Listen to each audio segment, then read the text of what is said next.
pagi dan salam sejahtera untuk kita semua. Baiklah, sebelum saya memulai presentasi saya, alangkah baiknya saya memperkenalkan diri terlebih dahulu. Perkenalkan, nama saya Novi Ansislalahi, NIM 17042031.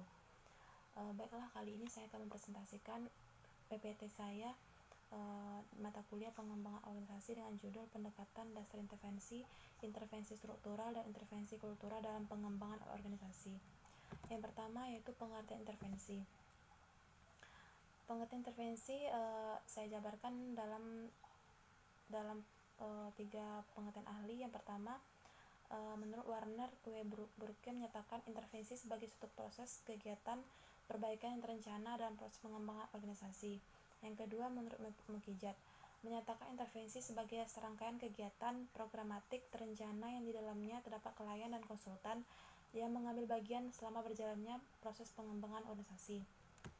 Yang ketiga, menurut C. Eggers mendefinisikan bahwa intervensi adalah kegiatan yang mencoba untuk masuk ke dalam suatu sistem tata hubungan yang sedang berjalan, hadir berada di antara orang-orang atau kelompok ataupun objek dengan tujuan untuk membantu orang tersebut. Dari definisi tersebut, dapat saya simpulkan bahwa intervensi adalah kegiatan terencana yang melibatkan 2 orang atau lebih dalam merencanakan perbaikan atas masalah yang ditemui dan membantu mereka mencari jalan keluar sesuai dengan tujuan mereka dalam proses pembinaan organisasi. Yang kedua, intervensi dalam pengembangan organisasi. Intervensi berarti keikutsertaan klien dan konsultan bersama-sama dalam merencanakan proses perbaikan berdasarkan atas masalah yang dijumpai dalam proses diagnosa. Intervensi merupakan suatu kegiatan perbaikan yang terencana dalam proses pembinaan organisasi. Intervensi juga terbagi menjadi 3 pendekatan. Yang pertama, intervensi struktural, yaitu berfokus pada tingkat organisasinya. Yang kedua, intervensi teknikal, berfokus pada tingkat pekerjaannya, dan intervensi berfokus pada manusia. Yang pertama, intervensi struktur yang berfokus pada tingkat organisasinya. Dengan menggunakan kegiatan intervensi struktural, terdapat 3 hasil yang diharapkan akan dipetik. Yang pertama, restrukturisasi atau reorganisasi. Yang kedua, sistem imbalan baru. Yang ketiga, perubahan kultur organisasi.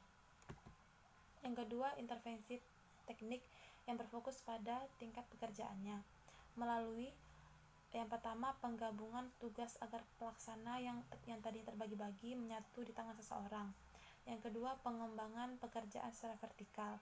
Yang ketiga, penciptaan satuan kerja yang sifatnya alamiah, yang berarti bahwa aneka ragam pekerjaan seseorang karyawan terwujud. Yang keempat, karyawan menjadi sesuatu yang dapat diidentifikasi serta merupakan sesuatu yang bermakna. Yang kelima, penciptaan hubungan kerja dengan kliennya. Yang keenam, membuka saluran umpan balik yang memungkinkan seseorang karyawan melalui mengetahui bagaimana pendapat orang lain tentang kinerjanya. Selanjutnya, intervensi yang berfokus pada manusia. Pendekatan pengembangan organisasi menekankan 5 bentuk spesifik intervensi yang berfokus pada manusia, yaitu yang pertama, pelatihan kepekaan. Yang kedua, pembinaan tim. Yang ketiga, umpan balik melalui survei. Yang keempat, konsultan proses. Dan yang kelima, pembinaan kerjasama antar kelompok. Selanjutnya, intervensi pengembangan organisasi dilakukan setelah konsultan melakukan diagnosa.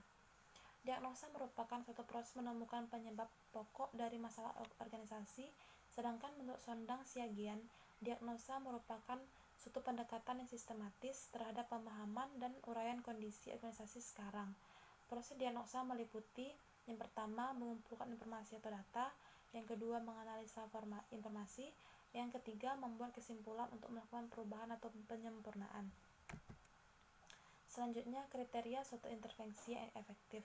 Yang pertama, dengan informasi yang benar dan bermanfaat. Yang kedua, dengan kebebasan yang memilih. Dan yang ketiga, dengan keterikatan ke dalam.